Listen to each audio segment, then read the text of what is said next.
Hello friend, it's Mark out on the back 40. And in this episode, I'm going to cover my experience over the last 1 year of owning this Cuddeback Cuddelink game camera system.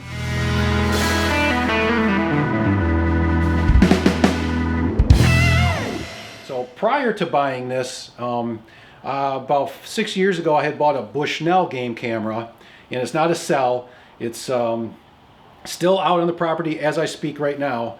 And it's still working, and it works. It takes great pictures. They're really clear, really bright, great pictures. It's just not a cell. And then a year or two after I bought that Bushnell, they came out with a cell camera. So I bought a Bushnell cell camera, and that's probably been 5 or 6 years that that's been out. And that, again, as we speak, is out on the property right now, taking pictures over a water hole. And it still works. So those cameras, the Bushnells, I've had great luck with them, and I cannot tell you what their customer service is like, because I have never once had to call their customer service. Everything just worked great, and it's worked great the whole time. Even setting up the cell camera and the cell service, go online, it was really easy, it was great. So I've had a great experience with Bushnell, but this video is about Cuddeback. And my experience with Cuddeback hasn't been quite as rosy as Bushnell. But my expectations and the price point that we're getting these cameras at is probably right in the right area as far as the quality that you would expect. One of the things that interested me in the Cuddeback system was a couple years ago they came out with Cuddelink, which basically you can see the antennas on all these cameras here, and it allows you to use one camera with one cell plan to communicate pictures from, I think it's up to 16, maybe even 24 cameras now. So you could have a pile of these cameras out there without a cell plan. They all communicate to one central unit. That unit has these cell antennas on it, and it is the cell signal to your phone or email or whatever you want. So that was a really interesting program to me. So after some research and deliberation and trying to justify spending the money on it, I finally, last fall when COVID hit, I said, you know what, or last spring, I said when COVID hit, I thought, you know what, I'm just going to do this. That way I have the whole spring to learn how to use these. If there's any problems with them, that'll all get worked out ahead of time. And by the time July and August rolls around, when we really want to start getting pictures, right? So by the time that rolls around, I'll be up and running, and I'll be completely tuned in with these, and I'll be able to use them very effectively. So I think this whole system, the 4 cameras and the cell camera, was about $1,000, I think, is kind of what you end up with these. And I mean, if you think about it, that's, I mean, you're talking about $200 a camera. That's pretty cheap for a cell system camera. So what kind of expectations do you have for quality with that? And I guess I'm kind of asking you, like, what do you expect for quality for $200 cameras? I think I had high expectations, because Cuddeback, I think, 10 years ago, it seems like Cuddeback was known for high quality, and back then the thing was fast trigger speed, right? Like back then they hadn't really worked on trigger speeds real well yet. So the name of Cuddeback was a higher end camera in my perception, 10 years ago. But since that time, I think they've matured as a company. They've changed technologies. They have this Cuddelink system now, and I think they're trying to hit a price point. Again, these are all my opinions, which are probably useless. But so $200 for a camera, $1,000 for 5 cameras is probably a pretty darn good price. But I think with that comes a little bit of a slip in what my perception was of their quality. So I should have thought about that before I bought them. Like, okay, these cameras are now only $200. The quality is probably not going to be there that I'm expecting, as opposed to like the $500 and $600 cameras that are out there that are like, wow, the quality is unbelievable. But you pay for it. So my experience has been this. The system works really well. It's easy to use. It didn't take me forever to figure out how to set the system up, to install the system, get everything communicating, to figure out the menus. It really isn't that bad. And there are people much better at teaching and explaining things on YouTube than I am that go over all the menus and setups and that kind of stuff. That's not what this video is for. This video is to help you decide what to expect for quality, what to expect for service, before you decide if you want to invest in a Cuddelink system. So I really like the system. It's really good. They take okay pictures, especially at nighttime. They can be a little blurry, but there's settings. You can change the settings to get crisp pictures, but maybe not as bright because it's a faster flash, as opposed to maybe something that exposes a little bit longer, but then they're a little bit more blurry. So you can, what's nice about them is you can tune it to how you like to take pictures. So I can't say anything bad about the pictures. The pictures are pretty good. I guess the software is easy to understand, and putting them up is really easy. I like, they've got a little bracket system they can screw into a tree and just slide it on there. That works really great. I got the bigger battery pack for these. This is the J style camera, and I got that because of black flash. I'm in Michigan, and in Michigan there's a ton of pressure from hunters. I mean, on the 40 right next to me, there's 2 guys that hunt on the line, and to the south of me, there's 1 guy that hunts on the line, because I've got it to the point where there's some pretty nice deer that come in and out of my property now.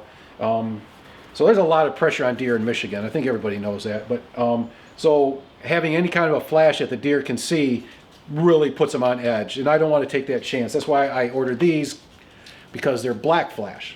So remember that, black flash. They'll come in. That'll be an issue in a minute.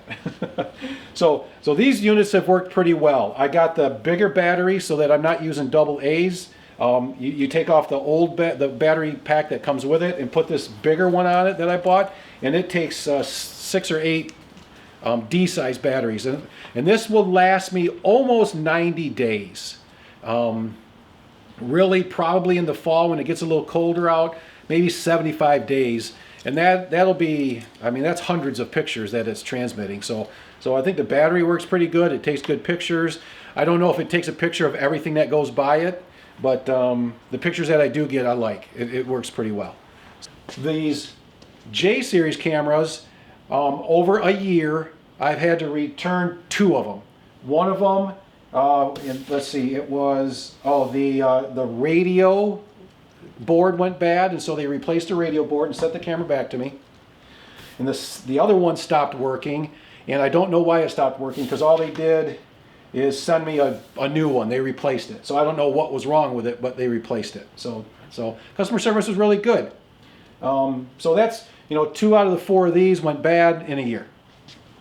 The cell unit is a little bit of a different story. So what happened here is I originally bought a K series camera, which I believe they're no longer making now as of like this month or a couple months ago. So the K series camera I had to send back 2 different times. The first time, again, I have all the paperwork here. The first time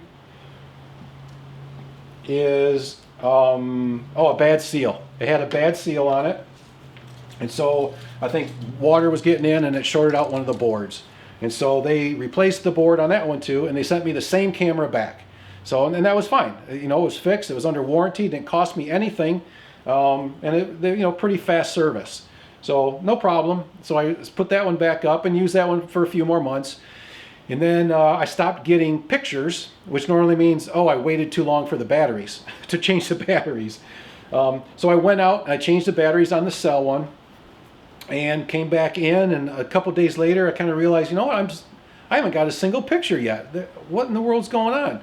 So I went back out. I got a different brand of batteries, because they're very specific about the brand of batteries you use, and I'm always using name brand.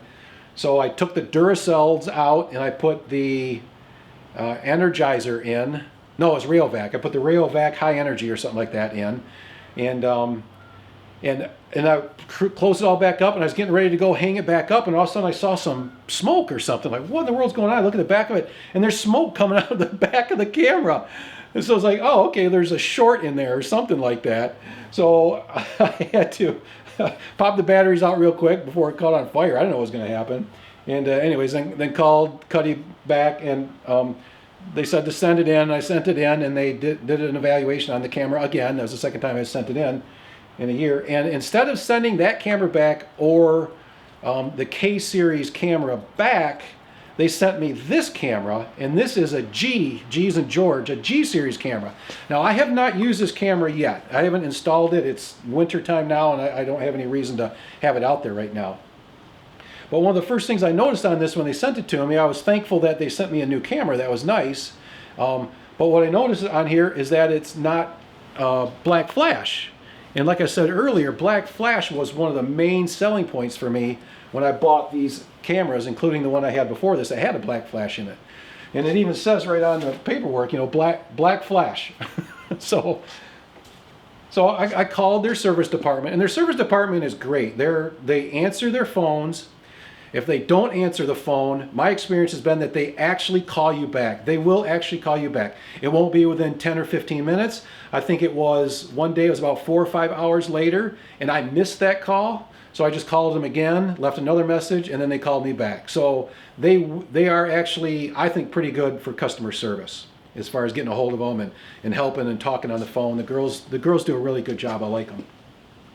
But one of the things that I called them and I said, thank you very much for replacing the camera. It's not the same camera. And they said, yep, that's correct. We've discontinued that line, I think, is what I think I remember. Like, they're not available anymore. Maybe that's what they said. Again, that's the K series, not available anymore. So I was like, okay, well, you sent me a G series. Thank you very much. The camera I had before, I specifically bought because of the black flash.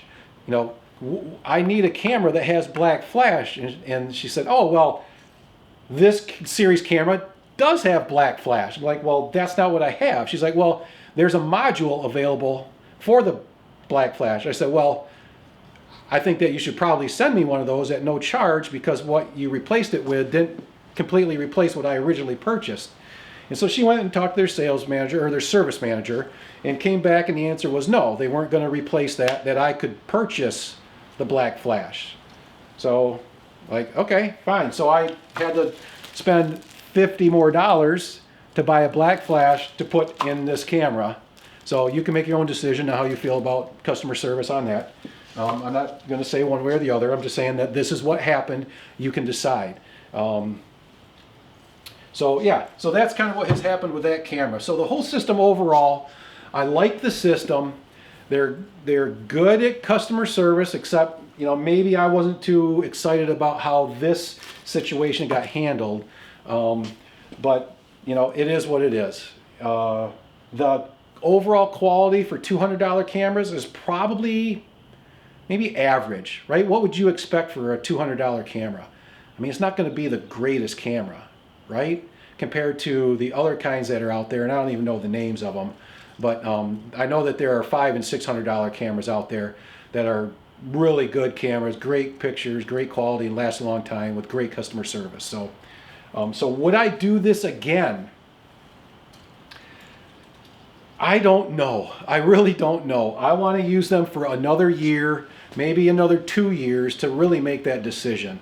But while I have 1 year under my belt of using them, I thought I would share my experience with you to help you. Thank you for watching. If you have any questions, throw them in the comments below. I probably missed a lot of stuff. Maybe I misspoke. Some of you are going to disagree with me because maybe you love Cuddeback, or some of you are going to be Cuddeback haters and put crap down there.